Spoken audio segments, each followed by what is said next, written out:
창세기 50장 15절로 21절까지입니다. 다 같이 봉독하시겠습니다.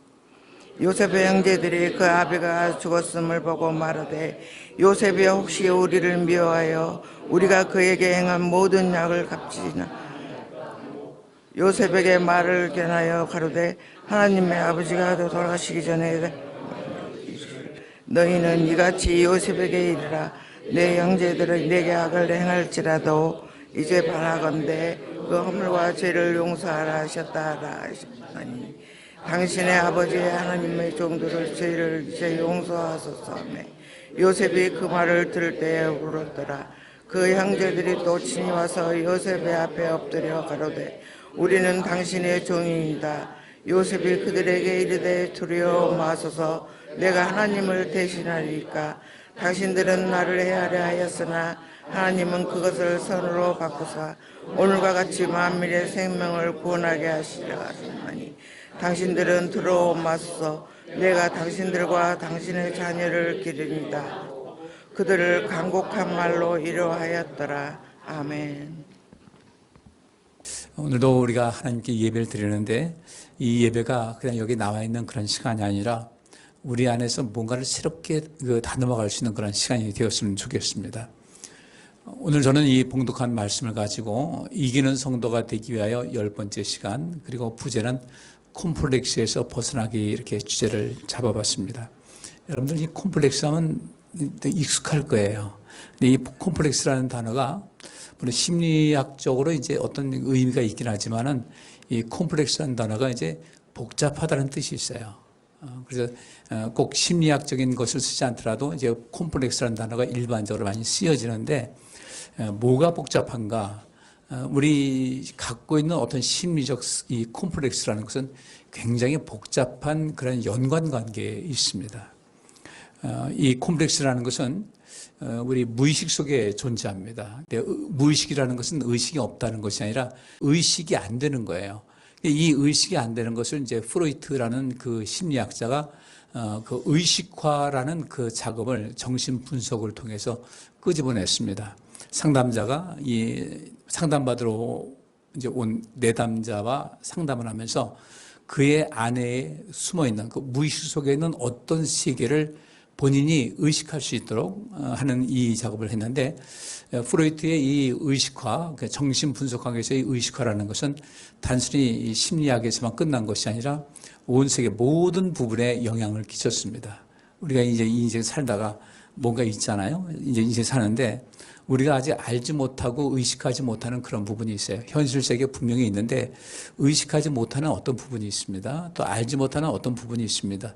또 우리 내면에 어떤 것이 있습니다. 그래서 하다 보니까 이 의식화 운동이 전 세계적으로 모든 분야에 파고들었어요. 근데 이 콤플렉스라는 것에 대해서 좀 더 의미를 둔 사람이 융이라는 심리학자였어요. 그래서 오늘 저는 심리학과 이 성경을 접목한 그런 시간을 갖도록 하겠습니다.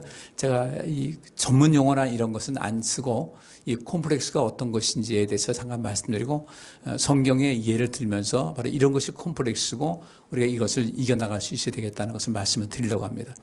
이 콤플렉스는 우리 무의식 속에 존재하는 것인데, 한 사람이 살아가는 동안에 우리는 많은 사건을 겪습니다. 또 많은 사물을 대하기도 합니다. 많은 사람을 만납니다. 근데 이때 어떤 사건이나 사물이나 사람, 이 사자 들어가는 것이 세 가지가 있는데 우리 인생에서 굉장히 중요한 부분이니까 늘 인식하셔야 돼요. 내가 어떤 음식을 먹었는데 그 음식이 영 안 좋아요. 왜 그런가?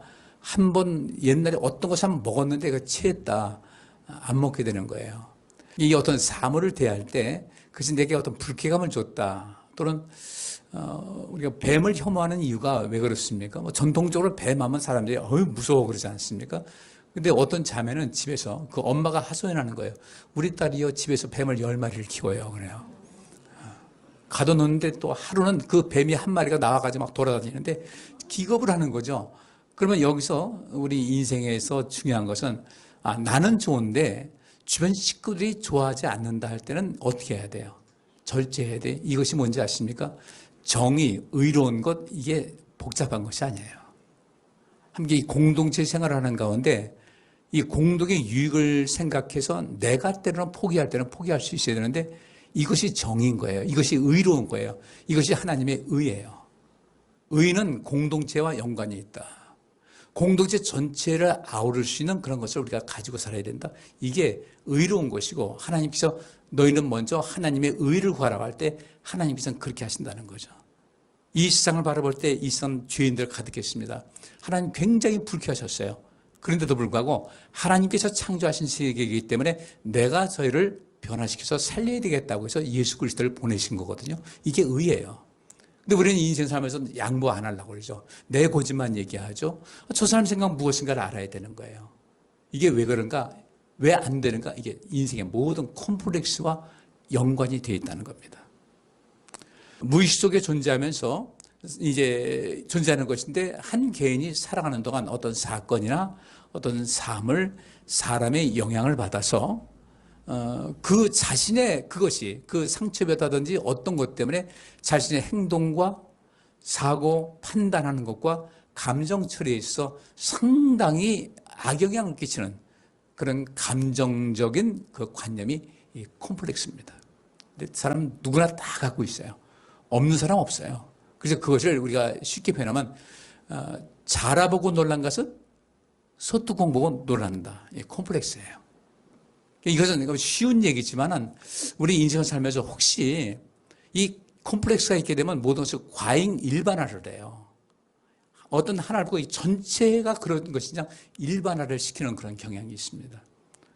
이러면은 우리 결국 마이너스는 누가 되는가? 나도 마이너스고 다른 사람들에게 피해를 입히게 돼요.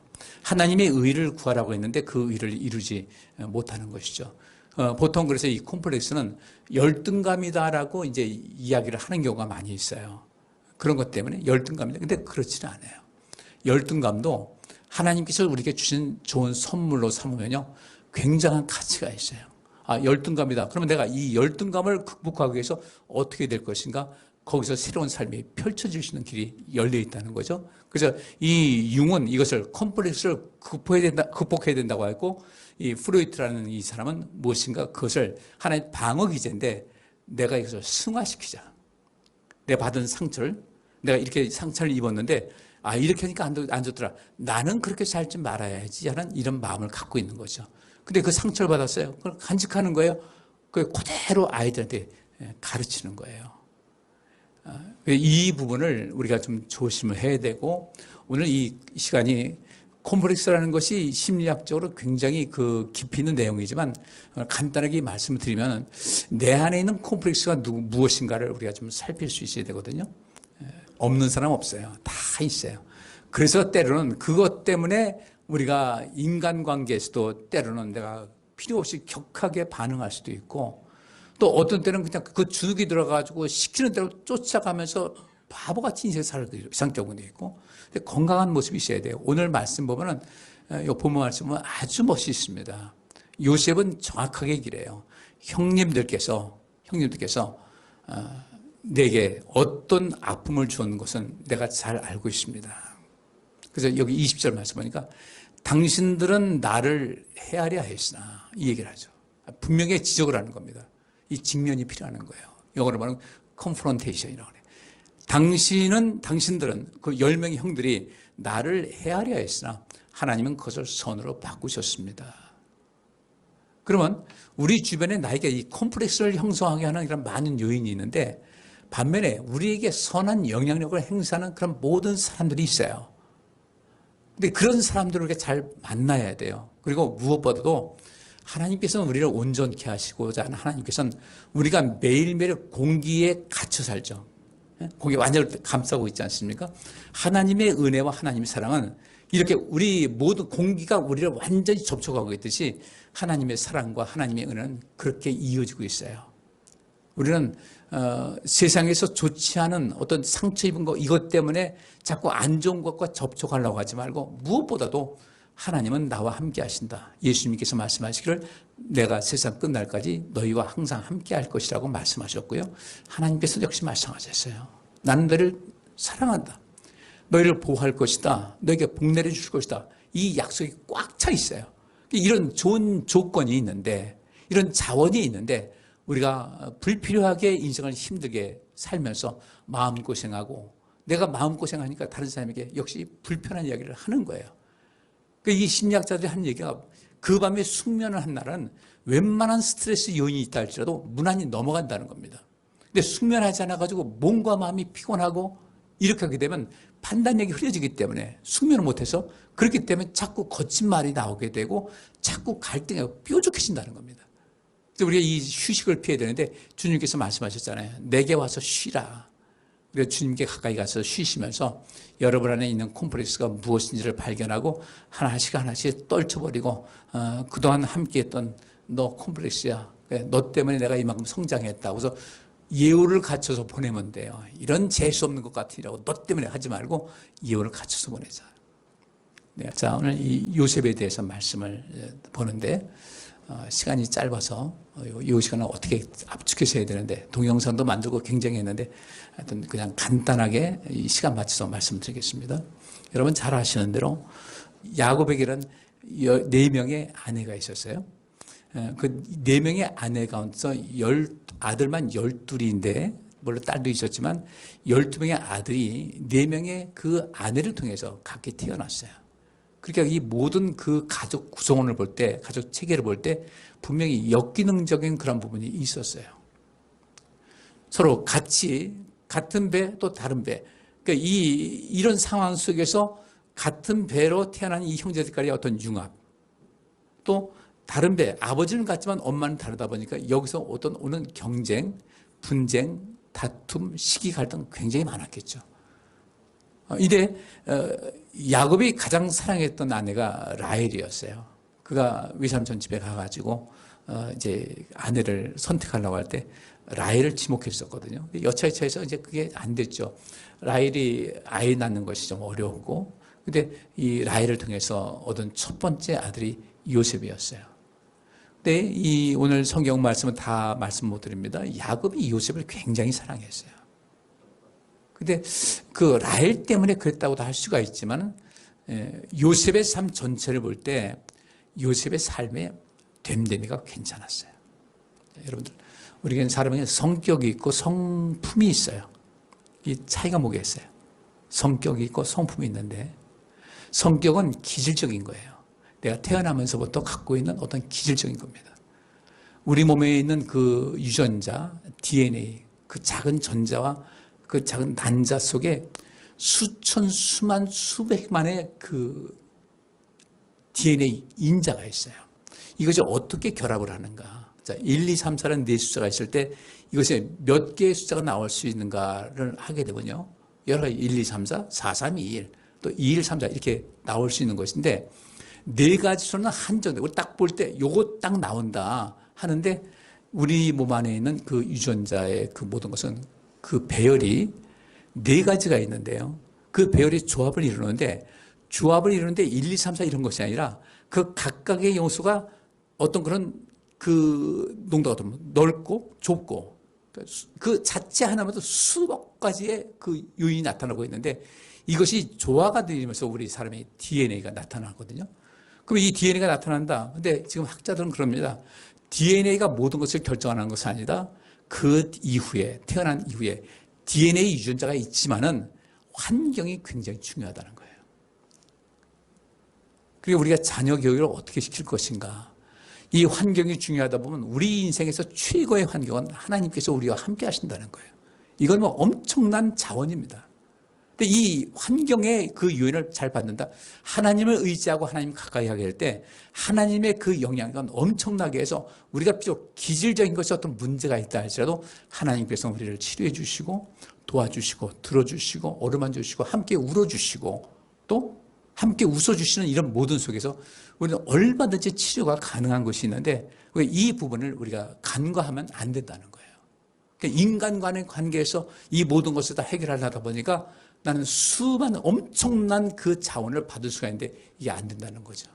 DNA는 기계적으로 딱 되면 이렇게 되는 것이 아니라 DNA가 그렇게 됐다 할지라도 주변 살아가면서 환경이 그것을 변화시킬 수 있는 요인이 있다.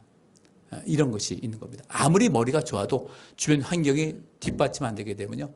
그 사람의 그 삶은 제한적일 수밖에 없는 것과 똑같은 원리가 됩니다. 그러면 이런 것이 우리에게 왔다. 이 기질일 또는 그 성격이나 기질은 태어나면서 태생적으로 갖고 있는 어떤 기질, 이건 사실 변화되기 어려워요. 그렇죠? 변화되기 어려워요. 그리고 또 이 기질은 이것을 한 성격이라고 하는데, 그러면 이 기질적인 것, 나면서 태생적으로 갖고 온 것이 있고, 또 굉장히 중요한 것은 3살부터 언제까지? 80까지 간다 해서 3살까지의 그 경험이 우리 인생에는 굉장히 중요한데, 안타깝게도 우리 3살까지 그 3살 이전에 태어나서부터 3살까지 기억을 하는 것이 아무것도 없어요. 기억하는 것이 있습니까? 아우, 내가 그냥 그때 엄마 젖을 먹는데 그냥 엄마가 잘 밥을 안 먹는지 젖이 안 나가 그냥 꽉꽉 깨물었다고. 아기가 그 젖을, 엄마 젖을 깨무는 것은요, 젖이 안 나오기 때문에 묻는 거예요. 근데 또 젖을 깨무니까 어떻게, 아이 하면서 또 어떻게 해요? 엉덩이로 찰싹 때려요. 공급을 안 한 것은 엄마 탓인데 왜 아이 탓을 하냐 이거죠. 그 아이는, 우리는 기억이 없는데 그 아이는 그것을 기억을 하는 거예요. 이것이 무의식인 거예요. 이것을 가지고 우리가 보통 의식하지 못하는 세계, 내 정신 세계를 말하는 것인데, 그래서 이제 태생적으로 나타나는 것하고 3살 이전에 있던 이 경험, 이것이 우리 보통 성격 또는 기질이라고 얘기를 합니다. 성품은 무엇인가? 성품은 한마디로 말하면요, 인간의 됨됨이에요. 인간성, 됨됨이. 기질이 그렇다 할지라도요, 이 성품이 됨됨이가 잘 되게 되면요, 이 사람은 엄청난 에너지를 갖고 인생 살아가게 돼요. 유명한 그 미국의 뇌과학자가 있습니다. 이 사람이 그 뇌과학자로서 연구를 하다가 어떤 사람이 이 사이코패스의 영향을 받는가 해가지고 자기도 알아야 되고 가족도 알아야 되니까 거기다가 이제 그 그러니까 블라인드 식으로 했어요. 누구 거라는 걸 알지 못하고 쭉 검토를 했는데, 분석을 해달라고 그랬어요. 그것을 누구한테 의뢰해서 분석을 해달라고 하는데, 그 분석한 사람이 한 사람이 누가 연락이 왔습니다. 아주 특이한 사람이 있습니다. 그래서 보내왔어요. 근데 이름이 안 적혀 있으니까, 이 사람은 사이코패스의 전형적인 뇌의 모습이에요. 전두엽이 전혀 발달이 안 돼가지고 공감 능력이 전혀 없어요. 그래서 이 사람이 누구냐라고 연락했는데 놀라운 것이 답이 왔는데 자기예요. 자기가 전형적인 사이코패스의 그 뇌 구조를 갖고 있는 거예요. 그래서 이건 뭐 무시했어요.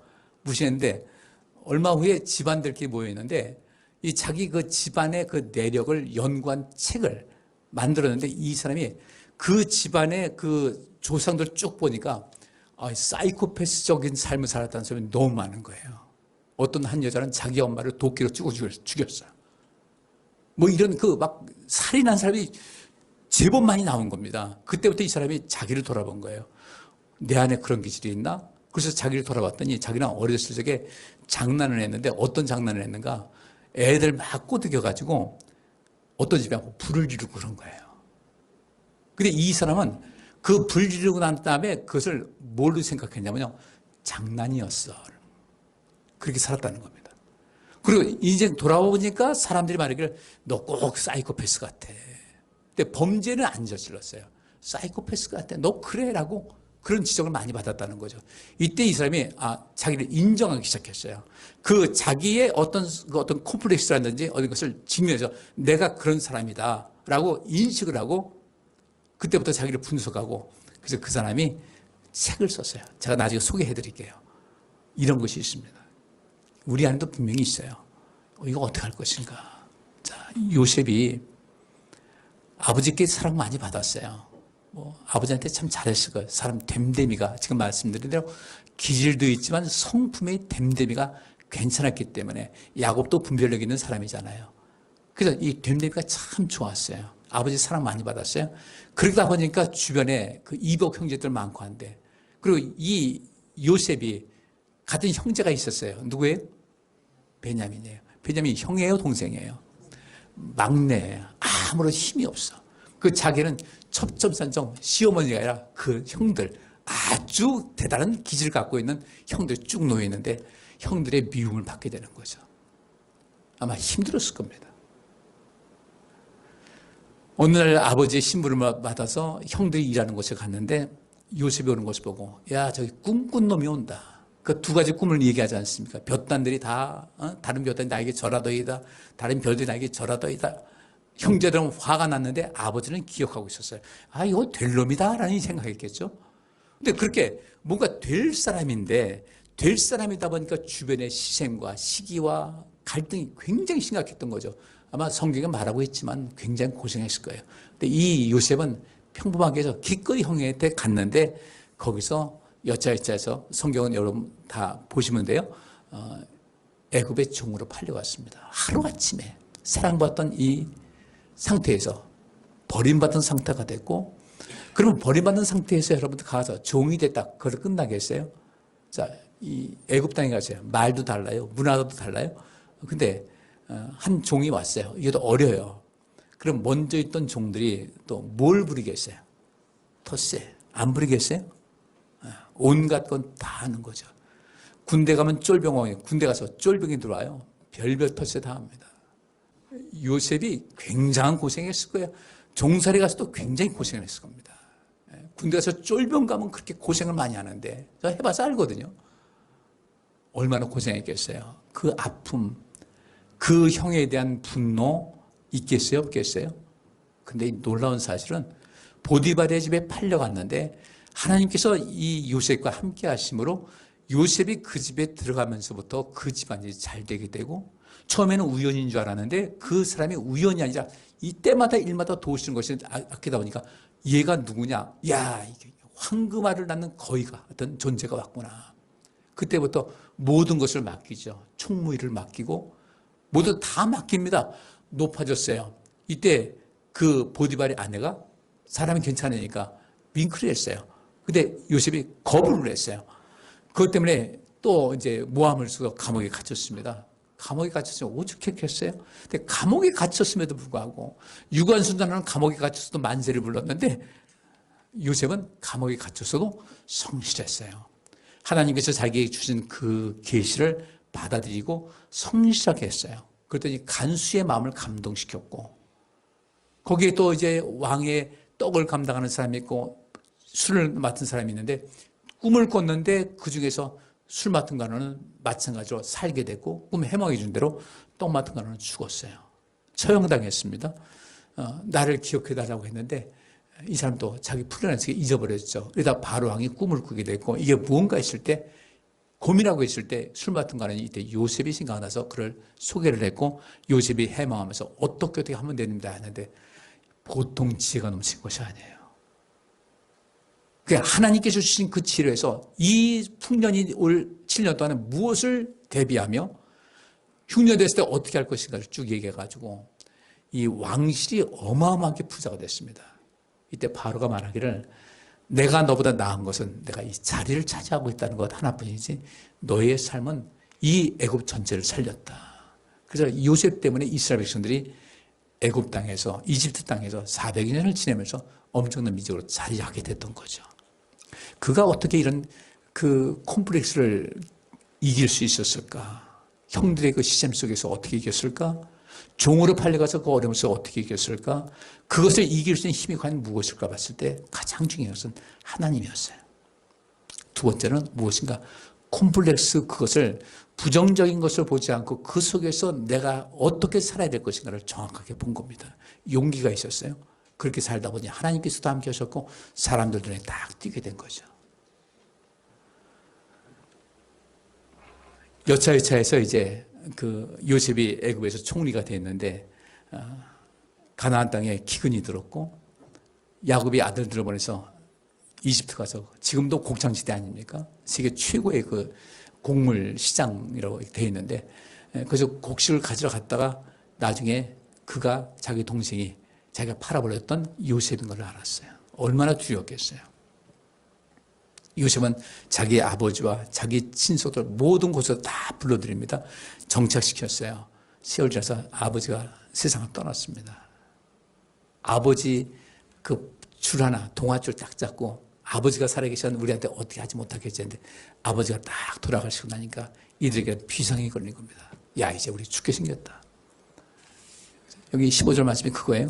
요셉의 형제들이 그 아비가 죽었음을 보고 말하되 요셉이 혹시 우리를 미워하여 우리가 그에게 행한 모든 악을 다 갚지나 아니할까. 이들은 알았어요. 자기들이 악을 행했다는 것을 알았어요. 이것이 우리가 컴플렉스에서 벗어날 수 있는 것이 무엇이냐면 우리 자신을 인정하는 거예요. 나에게 그런 것이 있다. 이런 기질이 있다. 이런 삶에 오는 것이 있다. 이것을 사실 직면해야 되는데 대개 사람들은 그것을 피해가기 바쁘거든요. 난 아니야. 이렇게 직면해서 두려움이 왔어요. 그러니까 이것을 어떻게 할까 해서 요셉에게 말을 전하는데 당신의 아버지가 우리 아버지가 아니라 누구? 당신의 아버지가 돌아가시기 전에 명하에 이르기를. 그러니까 이 형들은 요셉과 분명히 구별된 이런 상태예요. 우리 아버지보다는 요셉의 아버지로서의 역할이 굉장히 크다는 것을 알고 당신의 아버지가 돌아가시기 전에 당신의 아버지 이 야곱이 굉장히 권위가 있다는 것을 아는 거죠. 너희는 이같이 요셉에게 이르라 네 형들이 내게 악을 행하였을지라도 이제 바라건대 그 허물과 죄를 용서하라 하셨다라 하셨나니 당신의 아버지의 하나님의 종들의 죄를 이제 용서하소서 하며 요셉이 그 말을 들을 때 울었더라. 차이가 확 나죠. 그죠? 콤플렉스를 이 극복한 사람과 그렇지 않은 사람의 차이가 여기 나옵니다. 이 말 자체도 여러분 뭔가 분명히 모순된 것이 보여요. 내 형들이 내게 악을 행하였을지라도 라는 것도요. 행하였을지라도 행했지만은 이렇게 되는 게 정상이죠. 그죠? 이제 바라건대 그 허물과 죄를 용서하라 하셨다라 하셨나니. 그러면 여러분 같으면은 여러분이 야곱이라면 그런 일이 있었다면 야곱이 요셉한테 말하겠어요? 요셉의 형들한테 얘기하겠어요? 모르겠어요? 난 그런 거 신경 안 쓰고 삽니다. 요셉한테 얘기하죠. 왜? 칼자루가 요셉에게 쥐어졌으니까. 형들 용서해라. 근데 이런, 바꿔 말하는 이 말을 어떻게 한 거예요? 각색한 거예요. 야곱은 그 아들을 믿었을 거예요. 내가 굳이 그런 말을 하지 않더라도 내 아들 요셉은 형들 다 품고 살 것이다. 이 얘기를 안 했을 거예요. 근데 이렇게 아버지가 이런 말을 한 것 같이 요셉에게 전합니다. 그래서 이제 그때 또 비로소 뭐라고 하냐면 당신의 아버지의 하나님의 정도예요. 참 복잡해. 뭐라고 하면 돼요? 요셉, 아버님 미안했어. 잘못했어. 그러는데 복잡하게 당신의 아버지의 하나님의 소유격을 3번이나 써요. 당신의 아버지의 하나님의 종들의 참 그런 거예요. 뭐 이렇게 소유격을 그렇게 많이 써요. 뭐뭐의 소유격 아닙니까? 그냥 한편에 우리 못난 형들 우리가 그때 생각이 짧아져지게 아버님 용서해 주시게 이 한마디 하면 되는데 이렇게 해가지고 자꾸 뒷배경을 얘기합니다. 이제 용서하소서 하며 요셉의 그 말을 들을 때 많이 울었어요. 왜 그렇겠어요? 우리 형님들이 마음이 많이 아프구나. 두려워서 떨고 있구나. 그걸 볼 때 이 콤플렉스에서 벗어난 사람들은 그들을 불쌍히 여길 줄 아는 마음이 있는 거예요. 꼭 우리 그렇게 좀 성숙할 수 있기를 바랍니다. 그 형들이 또 친히 와서 요셉의 앞에 엎드렸습니다. 이렇게 그냥 그렇게 용서해달라고 하면서 그 다음에 이제 더 마음을 써야 되니까 동생인 요셉 앞에 엎드렸어요. 그리고 뭐라고 합니까? 딸랑딸랑 소리 내면서 우리는 당신의 종입니다. 그런 거예요. 요셉이 그들에게 말합니다. 형님들 두려워하지 마십시오. 내가 하나님입니까? 내가 하나님 대신할 수 없습니다. 형님들은 나를 헤아려 한 것 분명한 사실입니다.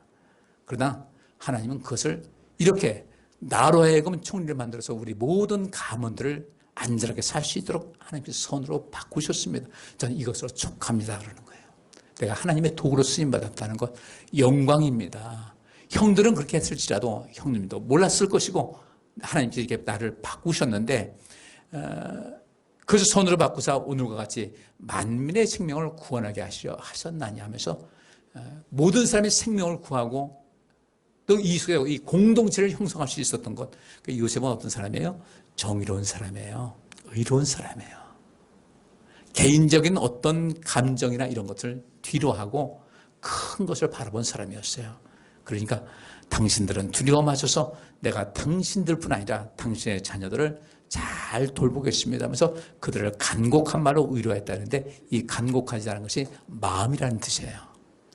그러니까 마음을 다해서, 온 영혼을 다해서 그들의 마음을 위로해주고 살펴주었습니다. 이것이 콤플렉스를 극복하는 사람들은 이 세상을 살아가면서 선한 영향력을 한껏 행하고 살아갑니다. 내가 말 한마디도 조심스럽게 한다. 저는 콤플렉스가 없겠어요? 저 있어요. 전 어렸을 때 찢어지게 가난했어요. 너무너무 가난했어요. 다행인 것은 우리 어머니 그 생활력이 있어가지고 셋방살이는 안 했어요. 초가집이었지만 집을 해가지고 그렇게 셋방살 안 해가지고 그 서러움은 덜했지만 굉장히 힘들었어요. 제가 학교 다닐 때 갈 때마다 옛날에 IQ 검사했잖아요. 갈 때마다 그 말이 항상 톱이었어요. 그래서 선생님도 관심을 받았죠. 근데 가난했어요. 아, 이 두 가지가요. 공부 잘하는데 가난했다? 이건 정말 힘들어요. 그들 속에 같이 묻혀 산다는 거지. 너무너무 힘들어가지고 좀 공부 잘하는 거 재미 하나도 없었어요. 공부의 흥미를 떨어뜨렸어요. 근데 하나님께서 제게 그런 은사를 주셔서 공부를 하지 않아도 성적이 굉장히 좋았어요. 50대쯤 돼가지고 제가 한번 그 생각을 했습니다. 여러분, 제가 겪은 삶의 모든 거 아시잖아요. 뒤로 자빠져도 코가 깨진다더니 꼭 나네. 나는 왜 어려서부터 이렇게 살더니, 왜 인생 살면서 이제 좀 안정됐다 싶으면 또 무너지고, 안정됐다 싶으면 또 무너지고. 저 개척하면서 굉장히 힘들었어요. 너무너무 힘들었어요. 다 말씀드리지 못해도. 제가 부족해서 그런 것도 있지만 참 힘들었어요. 그때 그런 마음 갖고서 참 우울하게 살았습니다. 내 자기 연민에 빠져가지고 힘들게 살았어요. 지금 돌아보니까 내가 다른 사람들에게 굉장히 주목받는 삶을 살았어요. 고등학교 때도 마찬가지고. 고등학교 2학년 자동차과 들어갔는데 그때 담임선생님이 전에 말씀드렸잖아요. 학교에 지금 반개차로 폭스바겐 그 실습용차가 있었는데 인하대학교 안이 20만 평이에요. 이분이 좀 위상이 있다 보니까 대학 본부부터 왔다 갔다 하는 일을 하는데 당신이 그 차 번호판도 없는 거예요. 교내에서 하는 것이니까. 그냥 그거 당신이 몰고 가면 돼요. 이제 고등학교 2학년 제가 7살에 들어가가지고 17살 때인데, 만으로 17살 때인데 꼭 어디 가려면 저를 운전을 시켰어요. 제 별명이 가운데 돈자에 따라 돼지라고 불렀는데, 돼지야 가자. 그러니까 다른 학생들이 어떻게 되겠어요? 모시고 저 그 차를 운전하고 싶은데 아무도 운전하지 못하는데 이제 막 배웠으니까 하고 싶지 않습니까? 근데 저를 불러가지고 꼭 다녔어요. 그래서 제가 가난했지만 아이들이 저를 함부로 하지 않았어요. 근데 나는 힘들었어요. 열등감에 빠지고 힘들고 어렵고. 그러다 어느 날 나이 한 50쯤 돼가지고 문득 어떤 생각이 드냐면, 그렇게 살았지만은 지금 내가 어때서 내가 이기고 있잖아 라는 그 생각이 든 거예요. 그 한 분의 생각이 과거를 돌아볼 땐 나를 초라하게 보고 어렵게 봤는데, 우리 부모님 원망하고 살았는데 한순간에 눈이 싹 녹아 보이면서요, 제가 어떤 자랑스럽게 느껴진 겁니다. 그리고 돌아봤어요. 군대 생활하면서 난 참 군대 생활 편안하게 했는데 왜 그럴까? 그때 하나님께서 저를 높여주셨던 거예요. 난 그때 몰랐어요. 제대하기 얼마 앞두고서 그 넘버 2, 우리 중대 넘버 2 되는 분이 얘 제대하면 어떡하냐 그랬어요. 그 지금 나중에도 보니까 그때 나라는 사람의 위상이 굉장히 높았구나. 거저 내가 편안하게 한 것이 아니라 그들이 나의 보호막이 되어줬기 때문에 했다. 왜 그랬을까? 좀 성실하게 했어요. 기술도 누구 못지않게 뛰어나게 기술 갖고 있어가지고 어린 나이인데도 불구하고 해왔어요. 그리고 모든 인생의 뒤를 쫙 돌아봤더니 내가 적어도 어떤 영향력을 행사하고 있었구나라는 것을 비로소 깨닫게 된 거예요. 그러다 보니까 내 마음속에 자존감이 높아지는 거예요. 네, 저만 얘기했습니까? 여러분 모두가 다 그런 모습이 있어요, 없어요? 있다는 거예요. 문제는 뭐냐니까 내 앞에 콤플렉스로 작용하고 있는 이 어떤 담 때문에 그 담 너머가 보이질 않는 거예요. 이제 우리가 자신 있게 살아야 돼요. 나는 인생에 좀 선한 영향력을 행사해야 되겠다. 이 마음을 가지고 인생 살 수 있는 그런 것을 마련해야 되는데 그 다음부터 제 생활에도 바뀌었습니다. 우리 성도님들, 여러분 안에 있는 그 콤플렉스가 무엇인지는 잘 모릅니다. 근데 이제는 귀를 여셔야 돼요. 그걸 말을 딱 막지 말고 누군가 나에게 얘기한다고 할 때 내가 나를 잘 아는 부분이 있습니다. 남들보다도 내 자신을 아는 것, 내가 더 많이 아는 것이 있지만 또 나보다도 남들이 더 잘 아는 나의 삶의 영역이 있어요. 이것을 우리가 발견해야 된다는 거죠. 거기에서 귀를 열어야 돼요. 서운하다 하지 말고. 이스라엘 백성들 그 귀 열지 않았다가 나라가 망한 거예요. 물론 남이 해주는 말이 옳지 않을 때도 있어요. 근데 일단은 마음을 열고 들여보자는 거죠. 그러다 보면 내 인생에 인생가 가로막고 있는 성장의 그 모든 것을 가로막고 있는 그 요인이 무엇인가, 이 콤플렉스라는 것이 무엇인가를 정확하게 보셔야 돼요. 상처받은 것 때문에 상처받았다 한풀이 하지 말고 그때 왜 이런 상처를 입었을까? 그때 무슨 일이 있었을까? 모른다 할지라도 스스로에게 얘기하셔요. 우리 끝까지 이거 상처 안고 살 수 없잖아. 그런다고 내가 얻을 것이 뭐야? 자, 이제 새로운 인생 보고 그 아픔이 있던 것을 발판 삼아서 이제 새롭게 살아보자라고 스스로에게 고백할 수도 있어야 되고요. 용기를 가질 수가 있어야 돼요. 저는 이제까지 상담 전문가로서 제가 그 한국 가정상담연구소에서 감독 상담사입니다. 모든 걸 감독할 수 있고 상담하는 건데 저는 지금까지 누구한테 상담을 받아볼 기회도 없었어요. 시간이 없다 본데. 근데 저는 항상 상담을 하고 살았어요. 누구를 향해서 상담받으러 온 사람을, 내 자신을 상담받으러 온 사람을 해서 내가 스스로도 어떤 그 특이한 행동 보이고 이게 아닌데 뭔가 일을 했는데 마음이 꺼림직하다는 것은 분명히 문제가 있는 거예요. 하나님께서 우리에게 주신 사인이에요. 저는 저 자신을 두고서 몇 날 며칠이고 몇 달이고 왜 그랬을까 연구를 합니다. 그렇다고 해서 다 문제가 해결된 건 아닌데 그렇게 하다 보니까 삶이 달라지더라는 거죠. 이제 요거 하나부터 넘어갑니다. 자, 콤플렉스의 정의는 개인의 행동, 지각, 감정을 왜곡하거나 영향을 주는 무의식적 감정 덩어리예요. 내 행동, 어떤 지각, 사고, 그다음에 감정을 왜곡되게 하거나 또 왜곡된 영향을 주는 무의식적 감정 덩어리인데 이 콤플렉스가 강할수록 사람들은 냉정한 판단을 못해요. 왜냐하면 콤플렉스는 감정 덩어리이기 때문에 제대로 된 판단을 하지 못하게 되고 편향된 행동을 할 확률이 굉장히 높아진다. 그런데 이 콤플렉스를 잘 이용하게 되면은 나는 훨씬 더 성장하는 삶을 살아갈 수가 있다는 것이 이제 일반적인 겁니다. 창세기 49장 22절부터 26절 같이 읽습니다. 요셉은 무성한 가지 곧 샘 곁에 무성한 가지라. 그 가지가 담을 넘었도다. 활 쏘는 자가 그를 학대하며 그를 쏘며 그를 군박하였으나 요셉의 활이 도리어 견강하며 그의 팔이 힘이 있으니 야곱의 전능자의 손을 힘입음이라. 그로부터 이스라엘의 반적인 목자가 나도다. 여기까지 한번 보겠습니다. 지금 말씀드린 대로 요셉이 그 콤플렉스를 극복을 했는데 요셉이 어떻게 됐는가? 무성한 가지였어요. 무성한 가지가 어떻게 됐는가? 어디 있었기 때문에? 샘 곁에 있었기 때문에 무성한 가지가 됐어요.